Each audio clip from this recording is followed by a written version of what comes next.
Hello guys, welcome to our channel Brain Gym. आज जैसा कि आपने थंबनेल में पढ़ लिया होगा कि आज हम इंग्लिश की बेसिक्स के बारे में जानेंगे। तो सबसे पहले इंग्लिश की बेसिक्स के बारे में जानने के लिए आपको इंग्लिश के ABCD पढ़नी होती है। जैसा कि आपको हिंदी जानने के लिए आ से अनार आ से आम पढ़ना होता है, वैसे ABCD के बाद हमें कुछ बेसिक्स चीज़ें जाननी होती हैं। तो वो बेसिक आपको मैं आज इस वीडियो में बताने जाऊँगा। तो इस वीडियो में क्या है कि सबसे पहले आपको सेंटेंस बनाना सीखना होगा। सेंटेंस बनाने के लिए सबसे इम्पॉर्टेंट होता है हमारा सब्जेक्ट, जो कि होता है कर्ता, जो कि किसी भी सेंटेंस को बनाने के लिए एक मेन रोल प्ले करता है। तो यहाँ पे हम सेंटेंस बनाते हैं तो सब्जेक्ट काफ़ी टाइप के होते हैं।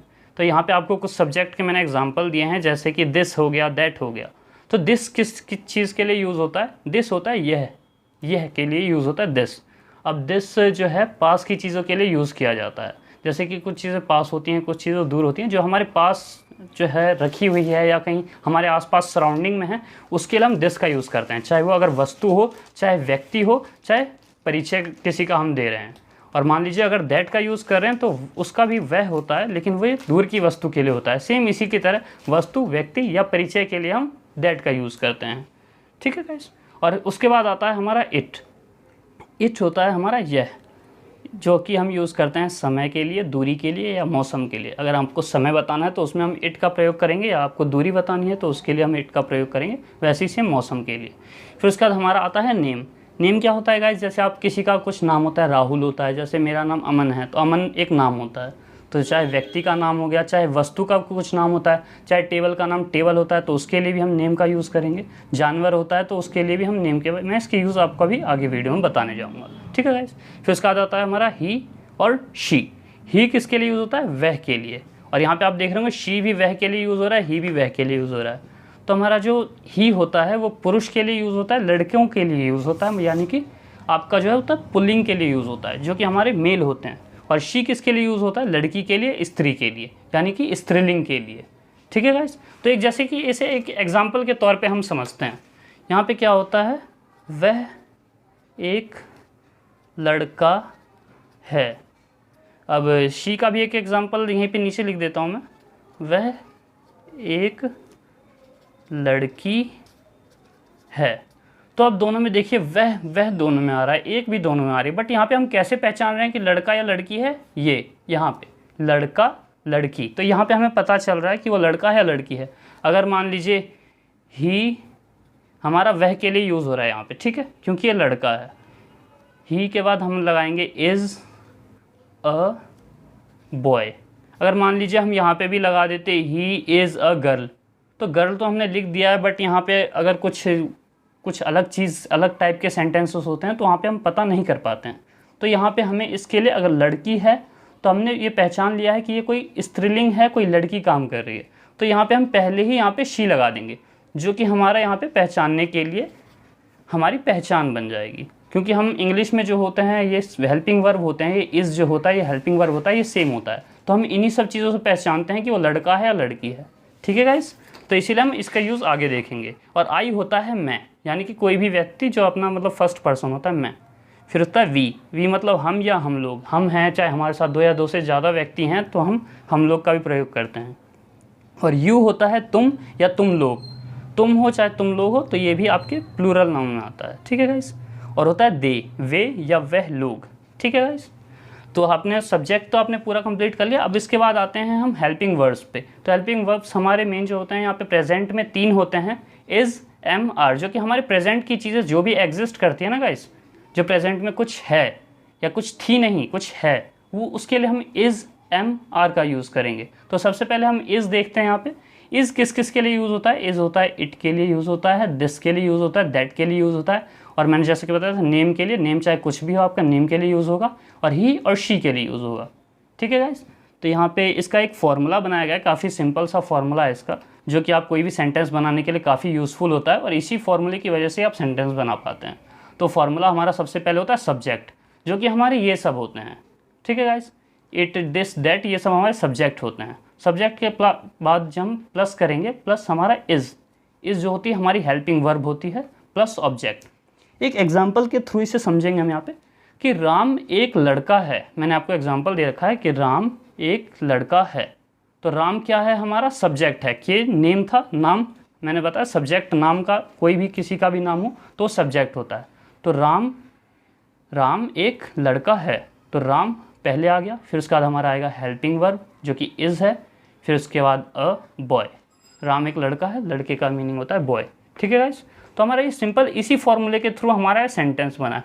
अब इसे जैसे कि मैंने राम के बारे में बताया तो इज़ आया, अब हमने लड़की का भी एग्जाम्पल दिया था तो उसके थ्रू भी हम एक चीज़ समझेंगे। यहाँ पे वह एक लड़की है, तो यहाँ पे हम देख पा रहे हैं कि लड़की है, स्त्रीलिंग है, तो यहाँ पे हम जैसा कि मैंने बताया था लड़की के लिए हमारा शी यूज़ होता है, तो हम यहाँ पे भी यूज़ करेंगे she is a girl. She यहाँ पे आ गया, आपका सब्जेक्ट एज इट इज़ आ गया, फिर उसके बाद हेल्पिंग वर्ब, फिर उसके बाद आपका ऑब्जेक्ट, तो शी इज़ अ गर्ल।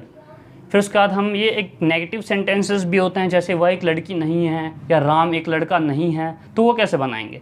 तो यहाँ पे हमने एक एग्जांपल दिया आपको, राम बुरा नहीं है, तो राम क्या है, बुरा नहीं है। तो अगर हम लेते राम एक लड़का है, तो ये तो आप सिंपल बना लेते राम इज़ अ बॉय, इसी फॉर्मूले के थ्रू। बट यहाँ पे क्या है, राम बुरा नहीं है, हम बोलते हैं वो नहीं है, तो ये नेगेटिव हो गया। तो हमारा राम क्या है, राम तो सब्जेक्ट एज इट इज़ रहेगा, इज़ भी हमारा एज इट इज़ रहेगा, बट यहाँ पे एक्स्ट्रा हमारे यहाँ पे नॉट लग जाएगा, प्लस नॉट प्लस ऑब्जेक्ट। तो यहाँ पे क्या है, Ram is not bad, Ram बुरा नहीं है, राम इज़ नॉट बैड। ठीक है गाइस, आप ये समझ गए होंगे। अब इसके बाद एक और आता है, किसी क्वेश्चन टाइप में हम किसी से पूछते हैं क्या राम बुरा है, जैसे आपने पूछा क्या राम बुरा है या क्या राम बुरा नहीं है, वह एक लड़की है, क्या वह एक लड़की है, तो ऐसा ही पूछ सकते हैं। तो हम यहाँ पे एक एग्जांपल आपको डिफरेंट एग्जांपल देते हैं, क्या वह बीमार है, तो हम यहाँ पे कैसे करेंगे गाइस, इस सेम फॉर्मूले से ही होगा, बट यहाँ पे थोड़ा आपको इसमें एडिटिंग करनी होगी। वो एडिटिंग क्या है कि आपका जो हेल्पिंग वर्ब है वो पहले आ जाएगा यहाँ पे, तो क्या वह बीमार है, इज़ पहले आ जाएगा, सब्जेक्ट इज़ के बाद आएगा। ठीक है गाइस, तो इज़ पहले आ गया हमारा इज़, ठीक है, और वह के लिए हम लगाएंगे यहाँ पे ही, और बीमार के लिए लगाएंगे सिक, तो is he sick question mark, हमेशा क्वेश्चन के लिए क्वेश्चन मार्क ही लगाते हैं। ठीक है गाइस, तो यहाँ पे आप देख लिया मैंने यहाँ पे आपको पॉजिटिव सेंटेंस बताया, यहाँ पे फिर नेगेटिव बताया, Ram is not bad, Ram बुरा नहीं है, क्या वह बीमार है, इज़ ही सिक। समझ गए गाइस। तो इसके बाद हम आते हैं हमारे नेक्स्ट टॉपिक पे, वो है एम। ये सेम एक ही प्रेजेंट के ये तीनों पार्ट हैं, जो प्रेजेंट में जो कोई भी चीज़ एग्जिस्ट करती है उसके तीनों पार्ट हैं। तो हमारा एम किसके लिए यूज़ होता है, ये हमारा बस और बस आई के लिए ही यूज़ होता है। ठीक है गाइस, तो इसका भी एक काफ़ी सिंपल सा फॉर्मूला है, आपका फॉर्मूला है subject plus am plus object. आप सब्जेक्ट की जगह आई भी लिख सकते हैं, आपको मैंने सारे फॉर्मूले सिमिलर लगे ताकि मैंने इसलिए इस टाइप से कराया। ठीक है गाइस, तो मैं एक विद्यार्थी हूँ, ये आपका एग्जाम्पल है अभी का। तो इसमें क्या लगाएंगे आप, सब्जेक्ट एज इट इज़ आ जाएगा मैं का क्या होता है आई, मैं एक विद्यार्थी हूँ, आई एम अ स्टूडेंट। कह रहे हैं मैं, सब्जेक्ट आ गया, एम आ गया, ऑब्जेक्ट क्या है हमारा student, I am a student. ठीक है गाइस, उसके बाद हम इसे भी एज जैसे यहाँ पे हमने नेगेटिव सेंटेंसेस पढ़े, जैसे राम बुरा नहीं है तो राम इज़ नॉट बैड। अब यहाँ पे हमारी खुद की बात होगी, मेरी बात होगी, तो मैं बुरा नहीं हूँ, इस एग्जाम्पल के थ्रू पढ़ेंगे तो यहाँ पे भी सब्जेक्ट एज इट इज़ आ जाएगा, फिर एम भी एज इट इज़ आ जाएगा, उसके बाद हमारा प्लस नॉट, जैसा कि मैंने कहा था प्लस नॉट लग गया था हमारा, तो यहाँ पे हमारा प्लस नॉट ऑब्जेक्ट। ठीक है, तो आई एम नॉट यहाँ पे एक्स्ट्रा लग जाएगा, प्लस ऑब्जेक्ट हमारा बैड है, तो आई एम नॉट बैड। ठीक है गाइस, तो अब इसे हम ये क्वेश्चन के थ्रू लेते हैं। क्वेश्चन अगर कोई पूछ रहा है आपसे इस एम के थ्रू, मतलब मैं अपना खुद से क्वेश्चन पूछ रहा हूँ, खुद से सवाल पूछ रहा हूँ मैं, जैसे क्या मैं बुरा हूँ, तो यहाँ पे मैंने बोला था मैं बुरा नहीं हूँ, तो उसके लिए तो I am not bad. I am a student, मतलब मैं एक विद्यार्थी हूँ। अब मैं बोल रहा हूँ मैं एक विद्यार्थी नहीं हूँ, तो उसमें हम क्या लगाएंगे, तो मान लो यहाँ पे मैंने लिखा है क्या मैं बुरा हूँ, तो एम आई बैड क्यों लगाया हमने, ये एम पहले आ गया आपका, फिर उसके बाद आपका आया ये सब्जेक्ट, फिर उसके बाद आया आपका ऑब्जेक्ट, जैसा कि मैंने यहाँ पे बताया था इज़ ही सिक, तो आपका हेल्पिंग वर्ब पहले आई है और ही आपका बाद में आया, सब्जेक्ट आपका बाद में आया और उसके बाद आया ऑब्जेक्ट। तो वैसा ही यहाँ पर होगा, आपका एम पहले आ जाएगा और आई उसके बाद आएगा, फिर उसके बाद आएगा आपका ऑब्जेक्ट और क्वेश्चन मार्क। ठीक है गाइस, उसके बाद हम यहाँ पे आ जाएंगे, आर पे आ जाएंगे अपने, आर किस लिए यूज़ होता है। आर हमारा किसके साथ यूज़ होता है वो मैं आपको पहले बताता हूँ, वी यू और दे के साथ। ठीक है गाइस, इसका भी काफ़ी सिंपल सा फॉर्मूला बनाया गया है, subject plus are plus object. तो हम इसे एग्जाम्पल के थ्रू समझते हैं। हम सब ठीक हैं, तो हम सब का मैंने यहाँ पे बताया था, हम या हम लोग या हम सब जो भी होते हैं, तो उसके लिए हम वी का यूज़ करते हैं, तो वी हमारा सब्जेक्ट था ये वी हमने लगा दिया। फिर उसके बाद हमारा है, हमारा आर आ जाएगा हेल्पिंग वर्ब। फिर उसके बाद हमारा ठीक, तो फाइन। तो subject plus are plus object, we are fine, हम सब ठीक हैं। ठीक है गाइस। तो उसके बाद हम एक नेगेटिव एग्जांपल लेते हैं यहाँ पे, जैसे तुम ठीक नहीं हो। यहाँ पे तो हम सब ठीक हैं, पॉजिटिव है, बट यहाँ पे क्या है, नेगेटिव है, तुम ठीक नहीं हो।